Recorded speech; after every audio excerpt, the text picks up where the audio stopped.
Welcome to Inside the Archives. I'm your host, Marty Rosenbaum, and thank you to everyone that has subscribed to the show on iTunes. You can find us in the iTunes store by searching for Inside the Archives.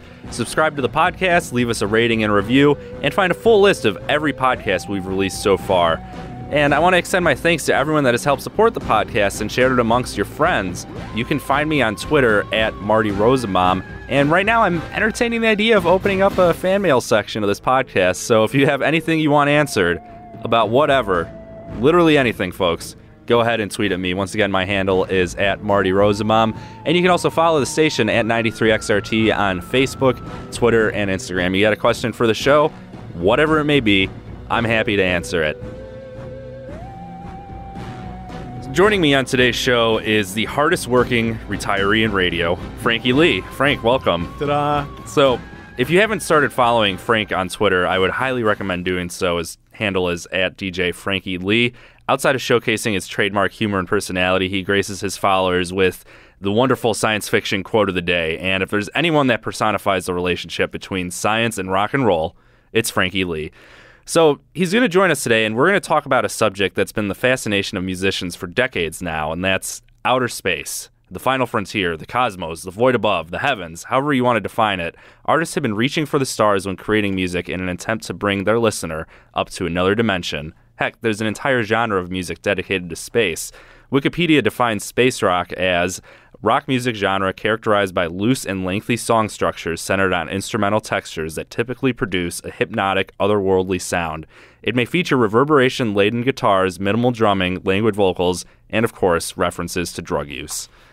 So we're not here to talk about drugs and how they can feel oh so spacey, man, but we're going to talk about space and rock and roll. So, Frank, why do you think space and rock and roll go hand in hand together?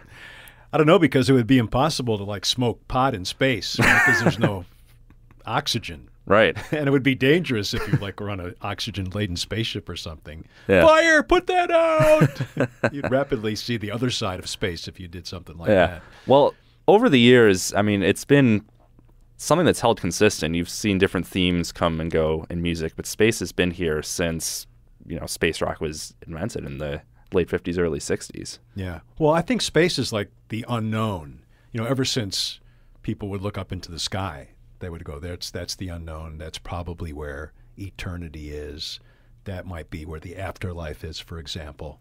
But I think, for, many centuries, people would view it as more of a spiritual realm than like a physical realm, even though there were people that would, obviously there were astrologers and ancient astronomers that would know that there was something going on up there. They'd follow the planets. They'd see the planets would move, for example. I think the word for planet means wanderer, whereas the stars would stay the same. So they had some idea of the structure of how things worked. And I think despite the claims that people used to think the world was flat, I think if anybody climbed up high enough, like on a mountain, you could obviously see the curve of the Earth. And everything in the sky, the other planets were all round as well. So I think most people realized the Earth was some kind of circle or globe. But it was unknown. And people would, like I said, they would use it as a kind of a romantic place. Moon and June. Venus was like the star of love, that kind of thing. And then, but even after Galileo, could see what was actually up there in greater detail, it still was more of a mystical place than maybe a scientific place. And I'm not even really sure if they used to write songs about space, hundreds of years ago.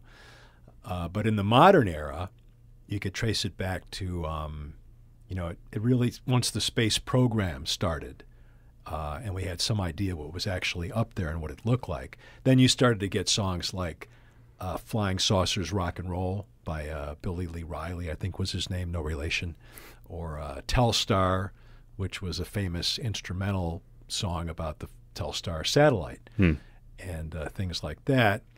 And they had a lot of the, like you said, reverb and the Moog synthesizer kind of sounds to try to, emulate what otherworldly sounds might be like, even though, of course, there's no sound in space. Right. And a lot of that was brought to the forefront by Pink Floyd, who was a huge mainstay in bringing that spacey, otherworldly sound to us here on Earth. So the question I have is, when a lot of this music started taking place was during the height of the Great Space Race between the U.S. and the Soviet Union. How much did those cultural events and that influence the music that was going on?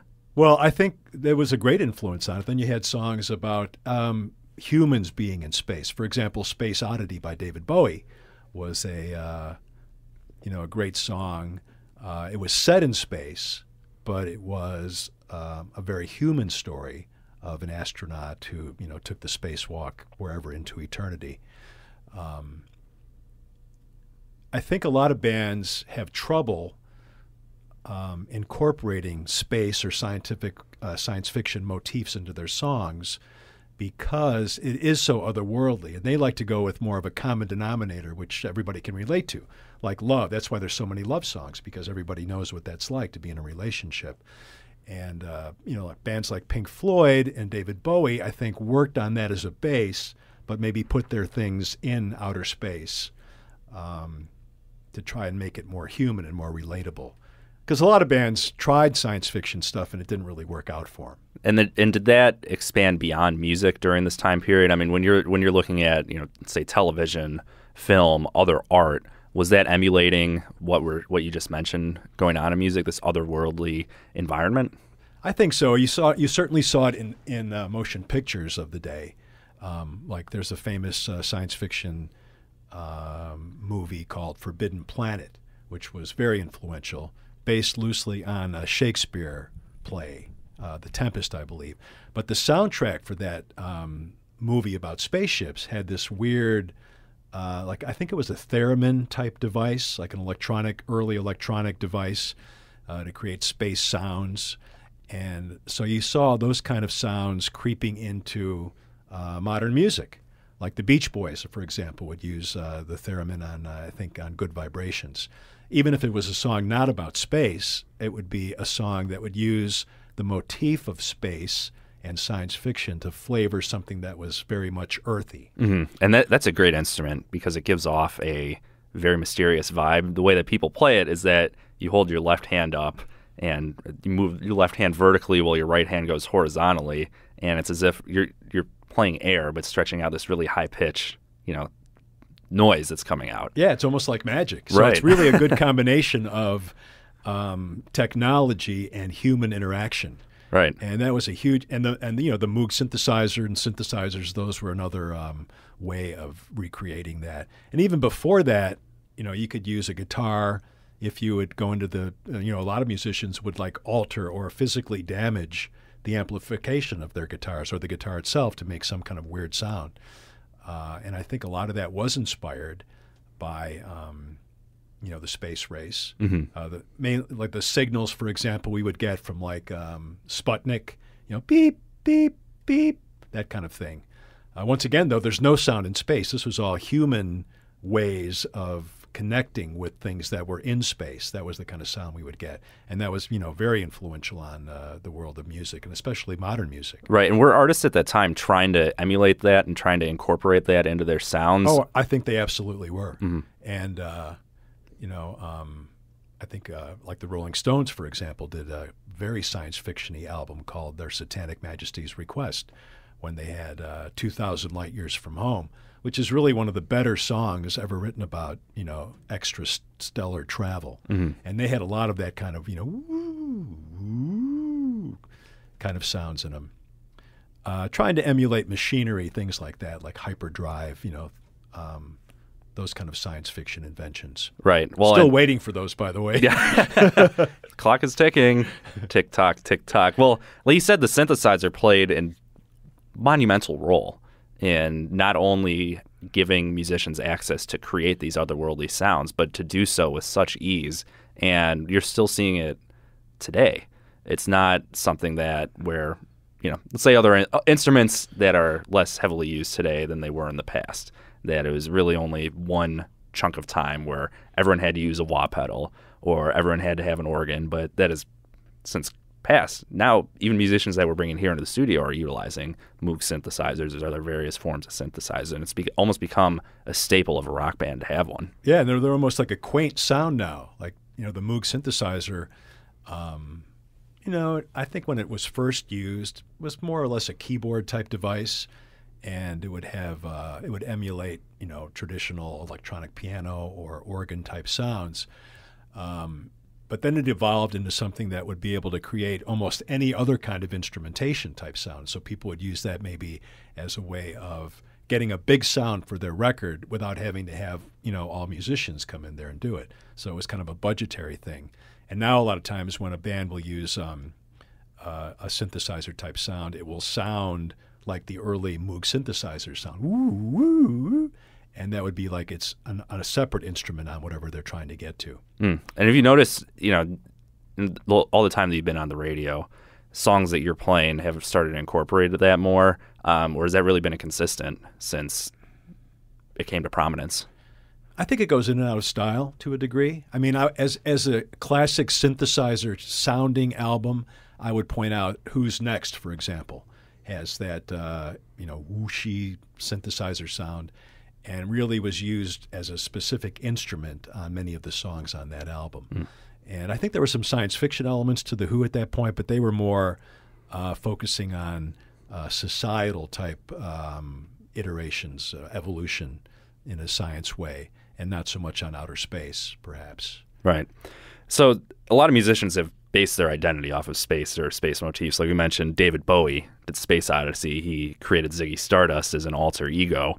The Grateful Dead would dedicate parts of their show to an improvisational jam just called Space, where it was, various noodlings and as if you're blasting off in a little spaceship going through the galaxy. What are some other, notorious instances like that of rock and space coming together? Well, I think, you mentioned Pink Floyd. They were certainly did it well with, I think, Interstellar Overdrive and songs like Astronomy, Domini, and Set the Controls for the Heart of the Sun. And they may have done it. Roger Waters would be the first to admit that when Pink Floyd first started out, they weren't really good at their instruments. They were not virtuoso by any means, maybe not even competent. And if you have spacey type computerized or Moog synthesizer type sounds, I think you have a little more flexibility, like you pointed out with the theremin. Even though you're not necessarily musically competent, you're able to get a good sound. You certainly don't have to be a virtuoso musician to get a good sound in the world of music. That's been proven over and over again.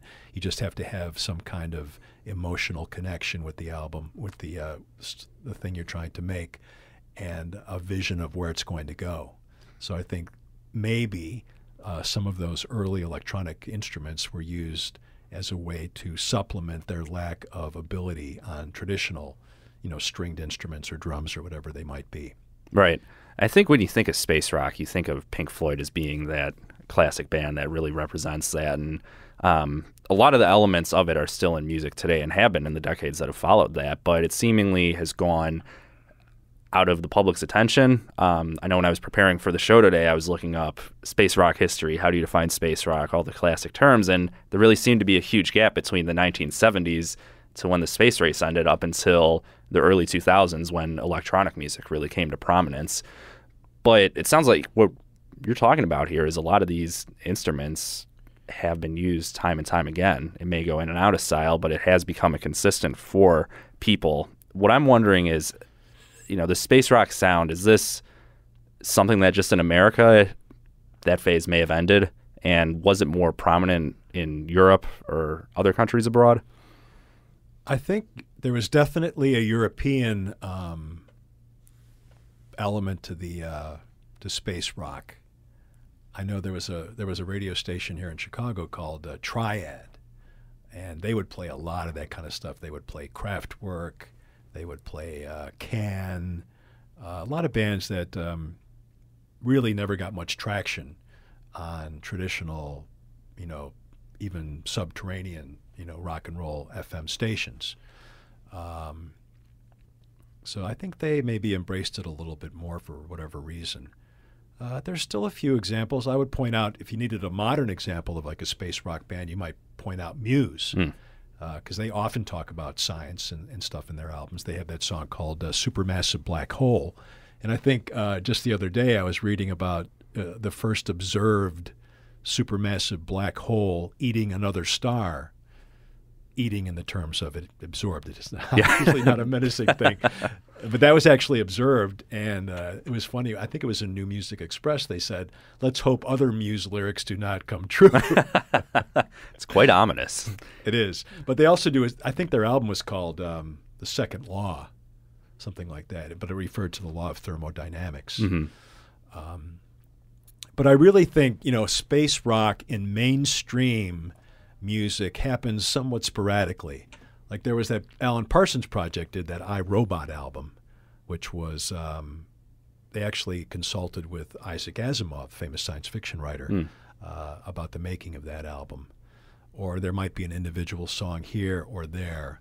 But the true space rock bands, I think, remained, maybe a flavor more than a dominant force. Right.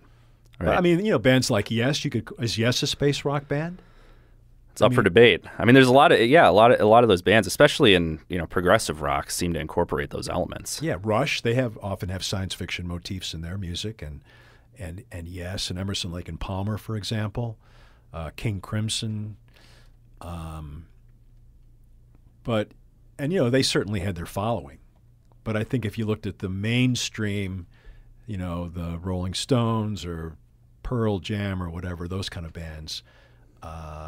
If they did do a space rock kind of thing, it would be like either something that was a flavor for one of their songs or maybe like a not really representative of their entire catalog. Right. Oh, just a certain portion of it to highlight their influence. Yeah, like I said, Moon and June, that's good for space because everybody knows what, romance and the stars have to offer, if you're sitting out at the drive-in.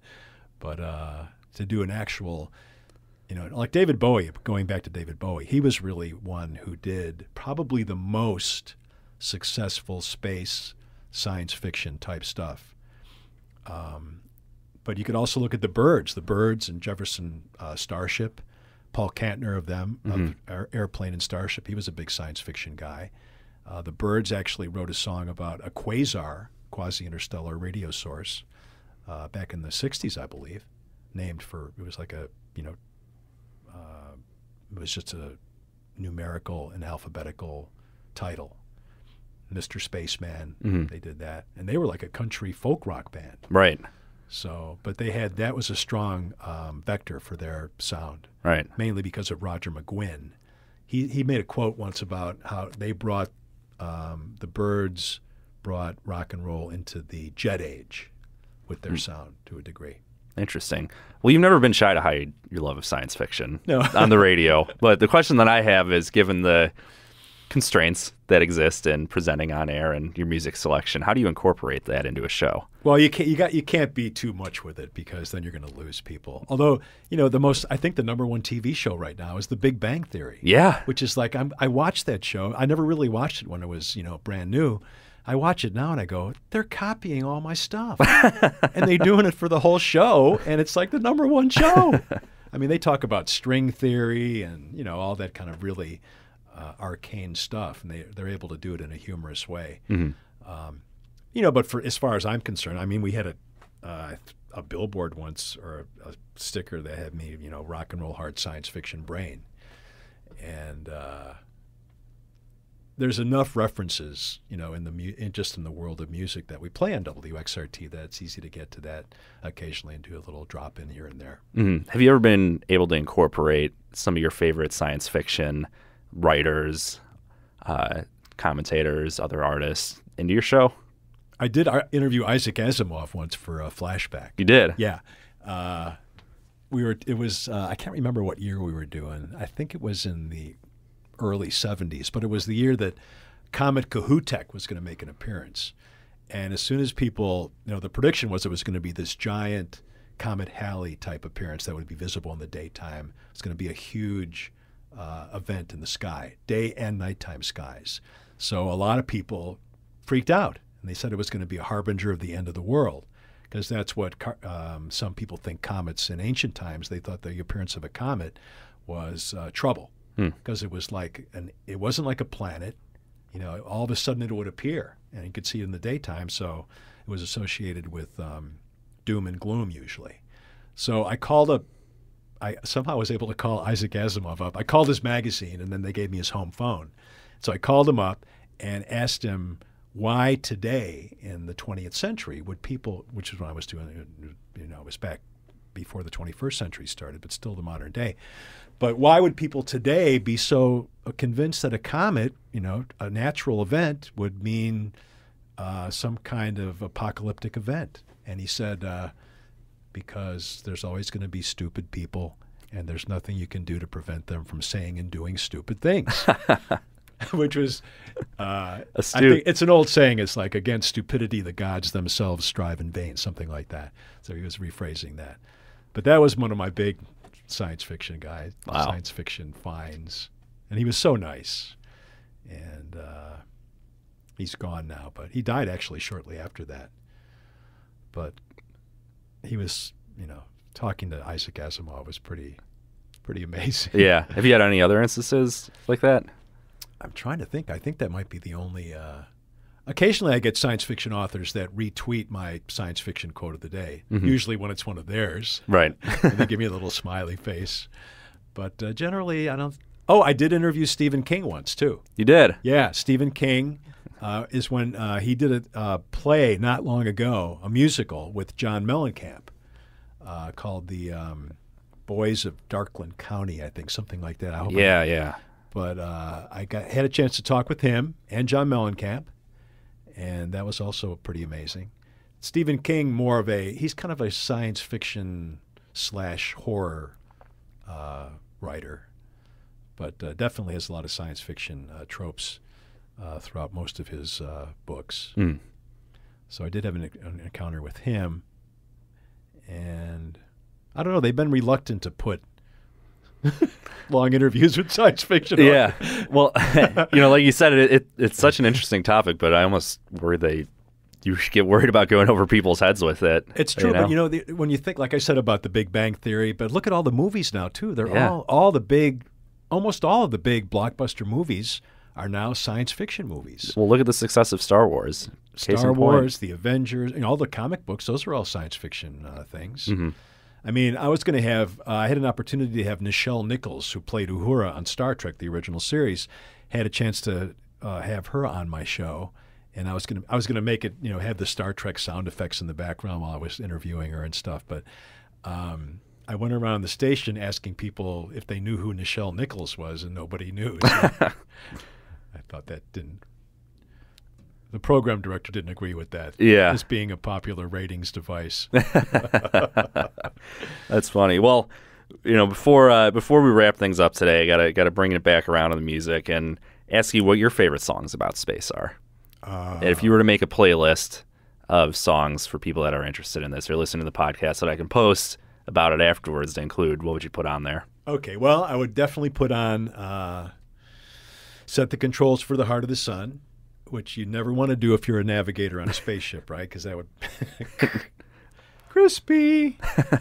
I like Starman by David Bowie. That's one of the all-time greats. It's really a song about the prime directive, where there's an advanced race and they're reluctant to make contact with us because that often turns out badly.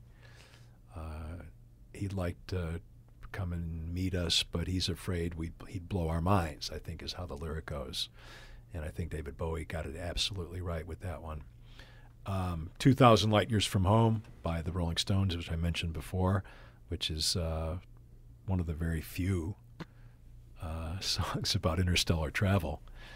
I always had a guilty favorite. It's kind of a stupid song, but it's got... There's no wrong answers here. No, I understand. But it's Space Truckin' by Deep Purple. Mm. It's got that do-do-do-do. Yeah. Do-do-do-do. And then it's the synthesized drums. Yeah. Do-do-do-do. But the lyrics are, kind of, I wouldn't call them stupid, but they're kind of playful, I think, about romping around the solar system. I'd like that one, though. Well, I liked that song about the quasar, which the name escapes me right now, by the Byrds. That's a very good one. We'll have to look that up afterwards. Yeah, it's out there. Find it up. RQ123 or something like that. I'm getting that one wrong. Supermassive Black Hole by Muse. That song, not only a great Interstellar song, but it smokes. It's got a great driving beat. Yeah. Highly recommend that one. Boy, those are just a few that come off the top of my head right now. Well, I'll tell you what we'll do after recording this. We can go to 93xrt.com. We'll put all the songs that Frank just listed, and you can listen to them back to back to back. Turn the lights off, maybe, or turn on a YouTube video of the galaxy, close your mind, and just get lost in space. You'll never be the same again. Under the Milky Way. That's a good one, too, by The Church. Under the Milky Way. There we go. Galactic Rock. The home neighborhood. Well, the last question I have, and I assume many artists have explored this idea. I don't know how far they've taken it, but do you think we'll ever see a concert in space? Wow. I think so, yeah. I mean, I don't know. The space program is somewhat moribund right now, though. I mean, we do have the space station, and there's plans to go to Mars and stuff. But as far as having like a permanent, comfortable place where people could go, like a hotel in space, like, in 2001, Stanley Kubrick movie, or like a hotel or a permanent habitation on another world, that seems a ways off. But as soon as that does happen, yes, of course there'll be concerts. Who do you think the first artist to play in space would be? Maybe they haven't been born yet. Yeah, that's possible. I mean, Pink Floyd might be a little... I don't know if they could take 5 Gs or whatever to get up there. Maybe we need a better propulsion source. There's a famous one, a quick final story. There's a famous science fiction story called Star Dance by Spider Robinson and his wife Jean. And it's the story of a woman who wanted to be a dancer, but she didn't have the right body for it. She was too heavy to be a dancer on Earth. So she moved her dance troupe into space, into microgravity, and they could do dances up there. And then aliens came, and they appeared to be hostile. So she did the Star Dance to show them that the good things about Earth. And then they went away and, saved interstellar war. Interesting. So, interesting. Anyway. Well, one thing we've learned is that the possibilities are endless. They are. And boundless. There's no limits to what you can imagine up, which I can understand why you're fascinated by it now. Well, the great thing about music is it's made so simply, but it really is bigger than the entire universe. It is. And it evokes that emotion, too. Like you're talking about how the infinite becomes possible and how you create a image of what that might be like or a sound of what that might be like. No, absolutely. When I was a kid, I used to go to the Evergreen Park Library, and if the book had a little spaceship on the spine, that was one I was interested in. Yeah. Missed a lot of other good books that way, but well, that's all right. You got to limit yourself. Yeah, you got to pursue your passion, or so they say. Well, Frank, thank you so much for joining us today on the podcast, and it was a pleasure having you. It was my pleasure talking about space. Yeah, thank you.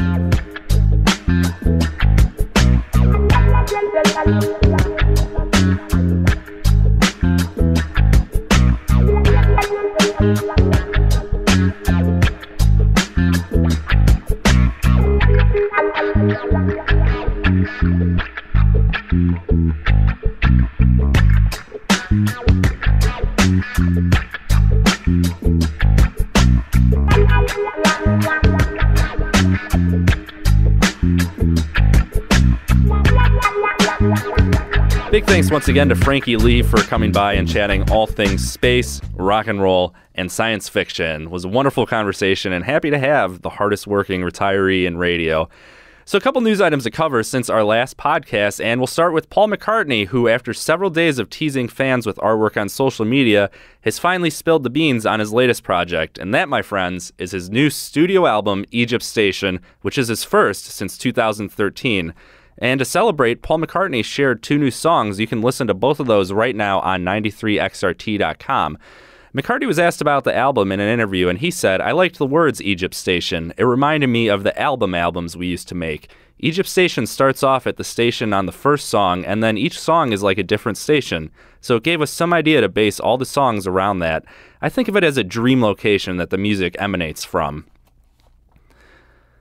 Chris Cornell and his daughter Toni also released a beautiful cover of Prince's Nothing Compares to You for Father's Day. It's not the first time we've heard Cornell's take on the song, but him and his daughter recorded the version a couple years ago, and she released it this past Father's Day as a tribute to her father, and she has a wonderful, wonderful voice. The talent you can hear runs in the family, and we were happy to have that in our hands. In the YouTube description, she wrote a nice little tribute to her father, Chris, saying, "Recording the song with you was as special and amazing experience. I wish I could repeat 100 times over, and I know you would too. Happy Father's Day, Daddy. Nothing compares to you." And what a sweet remembrance to legendary voice that was.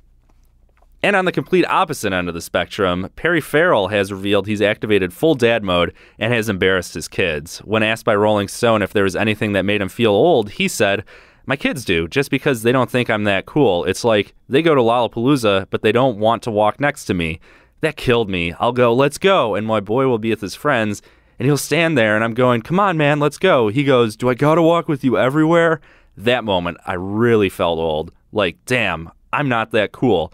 So I tried everything. I go skateboarding with him, which is all right because I can skate pretty decent, by far the oldest guy there in the Bulls. So, yeah, just conjure that image of Perry Farrell skateboarding, but also just imagine that totally embarrassing situation with his son at Lollapalooza, which every kid and their parent has had at some point in their life. So I won't give him too much crap for it because we've all been embarrassed by our parents at one point and don't want them around us, but it's in full loving, and it's kind of funny to hear Farrell talk about that. So before we wrap things up, we'll end on a lighthearted note. The latest viral tweet sees musicians sharing incredible stories about their least attended gigs. I'm going to give you a brief summary of some of the responses, but I highly recommend you check it out on our website. We have a blog post up talking about this and referencing the tweet at hand.